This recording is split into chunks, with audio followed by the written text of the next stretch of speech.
I was gonna say GCP. I was gonna say GCP. Yeah. Yeah. Hey guys, Adam here with God Complex Productions Gaming, but that's a mouthful, so we'll just go with GCP for short from here on. Today we're going to be talking about our top 10 games of all time. We've been gaming for quite a long time. I'm here with Raheem today, and I'll have Raheem kick it off with his number 10 on his top 10 list. All right. Well, Adam, after thinking about this a lot, my number 10 is Metroid Fusion.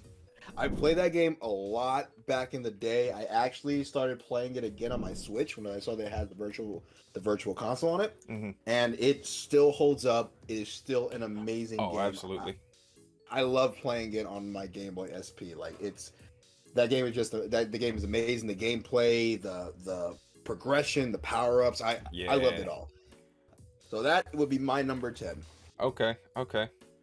My number 10 is gonna have to be World of Warcraft. And I know this is gonna be a little controversial for some people because World of Warcraft has been in a rough spot last couple of years. But I'm talking, I started towards the end of Vanilla, toward beginning of Burning Crusade. And if you know, you know. The game was phenomenal back then. I remember you me going over to your house and you were playing that in the I think it was outside your room that before. Yeah. The computer wasn't in my room at the time. Yeah. Oh man. It was the community PC that I blew up because World of Warcraft was demanding back then. Oh man. All right, number 9. So my number 9 is actually a newer one. Final Fantasy 16. Okay. I gotta say, Final Fantasy 16 blew it out of the park for me. That game still is resonating with me. I beat it twice within like 3 weeks. It is. Just... I remember you did New Game Plus. That was. Yeah. I was shook. It is so good. The story, the gameplay of it, and the just how the story was presented in the side quests and how the open world is. I mean, we went over this a lot in our review video. It is just so good. So that to me is number 9. Yeah, and I highly recommend checking out our review video and our Let's Talk podcast episode. We go way in depth on Final Fantasy 16 there. But I do have to agree with everything Raheem says. Amazing game. Surprisingly did not make my list, but I have a reason for that. But let's get into my number 9, and that's going to be Baldur's Gate Dark Alliance. This includes 1 and 2. And this is another one of those games where I just had so much fun playing as a kid. It was, the story's amazing. The co-op ability in the game is phenomenal. The class and the progression of the classes, it was just good. The gearing system in the game is phenomenal. I loved it so much. Actually, okay. Dark Alliance 1 and 2 is more akin to Diablo. Oh, okay. Okay. All right. So I'll get into my number 8, which is Mass Effect 3. So Mass Effect 3, I don't care what anybody says about the ending. Even if you didn't like the ending, and I was one of those people that was like, the ending was, all right. I get why they were upset. But even if you didn't like the ending, Mass Effect 3 as a game up to that point was just amazing. Everything about it, the emotion, the emotional depth of it all, like just coming to an end from 1 and 2, and the journey that you took with all these different characters. And I gotta say, this is back when they actually made good DLC, because the DLC for Mass Effect 3 was inter-fucking-stellar, okay? The DLC for Mass Effect 3, especially the Citadel one, where everybody is just in a room, all the characters that you had saved throughout your journey, or if you killed them all, then I guess they wouldn't be there, but all the characters that you saved throughout your journey and everything like that, just interacting with each other, you're sharing the stories, you're interacting, like, that is some grade A BioWare storytelling right there. Yeah. And that to me is why Mass Effect 3 would be my number 7. You mean number 8? Or yes, number 8. Okay. My number 8, and this is probably going to bug you a little bit, Halo. Yeah, I don't like you. I I love Halo. Don't get me wrong. I fucking love Halo. Um, Story is phenomenal. The gameplay is phenomenal. 1, 2, and 3. Um, the multiplayer for 3 is legendary. It's iconic even. Um,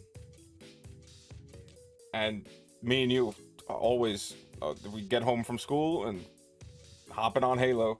It's either Halo or Call of Duty, but almost always Halo. Halo's the best. So that's my number 8. Not too much to say. Everybody knows Halo, you know. Well, I'm glad it's on your list. And just to clarify, you mean Halo 3? I kind of put the series as a whole in there, just because I feel like 3 is definitely at the top. Don't get me wrong. Okay. But well, yeah. If I had to pick one, yes, Halo 3 would be on. It would be the one I would put on the list. But I don't know if you remember, but we played Halo 1 and 2 with the LAN parties, or it wasn't even LAN parties. We split screened the when we fought each other on Halo 1 and 2. Yeah, that was good times. Really good times. God, I love Halo. All right, before I get lost in the nostalgia of it all, number 7 for me is Uncharted 4. So okay. I'm a person that loves the Uncharted series. I think I told you this before. I play the Uncharted series probably like every year. I always find time to just play them throughout the year, every year, because I love stories about treasure hunting, and just how Nathan Drake is with his character and everything like that. I mean, he is charismatic, he's funny, you know. And then there's Sully. Yeah. I mean. Yeah. I don't know what more to say about Sully. Sully's just freaking awesome, you know. And Uncharted 4 for me, it was like, wow, I went through all these games with this man, and looking at him, he's older, he's more grizzled, yet somehow he can still jump over fucking cliffs and shit like that and climb up shit. But sure, okay. But the story of it all was just amazing, you know, seeing how his journey was coming to an end. I love the brother dynamic. I love the fact that, you know, it didn't seem like he was completely invincible, and it also was great to see his like backstory when he was a kid and all that and everything.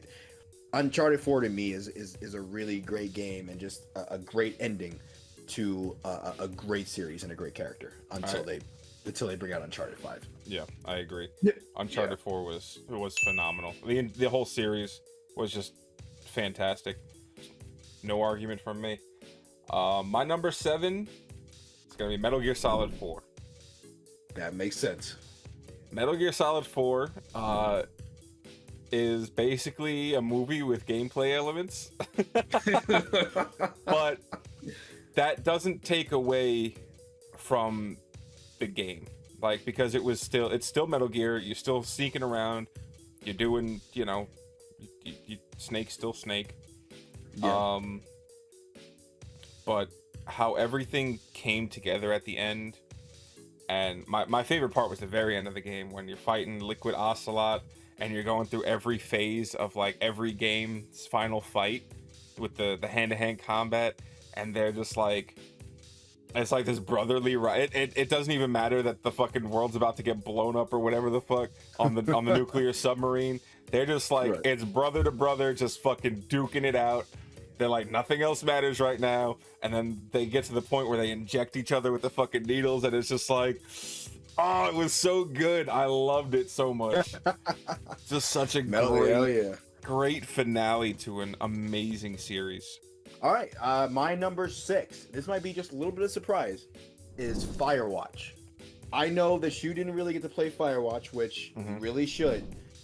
That game is simple, but it is so in depth with the story. I love how in depth the story was. I love how simply it was told. I love the journey that you take and the mystery of it all. I love that too. The ambience of it. It's just a game that's like, it literally, you're literally just doing this linear path. You're trying to solve this mystery. You're exploring these woods and stuff like that. And it's such a great game. It is such a great game, and it's just one of those games that I feel like kind of flew under the radar a little bit. Yeah. Not too much, but it still kind of flew under the radar a little bit, and I don't think it got the recognition it deserved. It is a great game that anybody, and especially anybody watching this video, should definitely check out. I've definitely heard of Firewatch. I know before you told me about it, but I never got my hands on it. You've been speaking highly about it recently, the past couple of months. You brought it up a couple times, so it's definitely something I plan on checking out eventually. It's not that long of a game, so you know, and it's in my library, so whenever you want to. Cool. My number 6 is a bit of a rough one because I can't pinpoint an exact one that I like, so I'm kind of like gleaning the series as a whole. But it's gonna be Resident Evil. Okay. Yeah. Okay. Yeah. Resident Evil. Yep.